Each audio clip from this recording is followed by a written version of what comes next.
आज लक्ष्मीनारायण पूजा ପାଇଁ କିଛି ସାମଗ୍ରୀ ନେବାକୁ ମାର୍କେଟ ଯାଇଥିଲି।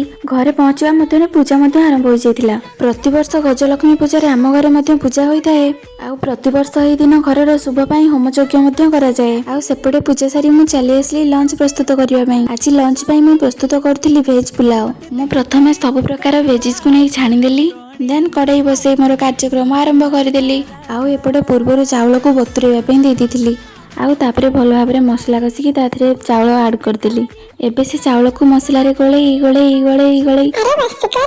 ତାପରେ ଛଣା ହେଇଥିବା ଭେଜିଟେବଲ୍ସକୁ ଆଡ୍ କରିଦେଲି। ଆଡ୍ କଲା ପରେ ମଧ୍ୟ କାମ ସରିବନି, ପୁଣି ଚାଉଳ ସହିତ ଭେଜିଟେବଲ୍ସକୁ ମିଶେଇବେ। ଦେନ୍ ତାକୁ ପୁଣି 5 ମିନିଟ୍ ଧରିକି କଷିବେ। ତାପରେ ଆପଣଙ୍କର ଇଚ୍ଛା ଯୋଉଥିରେ ବି କରିପାରିବେ, ଯେମିତିକି ମୁଁ ଏଠି କୁକର ୟୁଜ୍ କରିଛି। କୁକର ଭଲ ଭାବରେ ତାକୁ ପସେଇ ଦେଲା ପରେ ଯେତିକି ଥିବ ତା ଦେହରୁ ଡବଲ ପାଣି ଦେଇ ତାକୁ ଘୋଡେଇ ଦେବେ। ସବୁ ତ ମୁଁ କହିବି, ଆଉ ୟା ପରେ ଆଉ କଣ କହିବି, ଯାହା ହବ ନିଜ ବୁଦ୍ଧି ପ୍ରୟୋଗ କରି ଖାଇଦିଅନ୍ତୁ। ଏନ୍ଜୟ।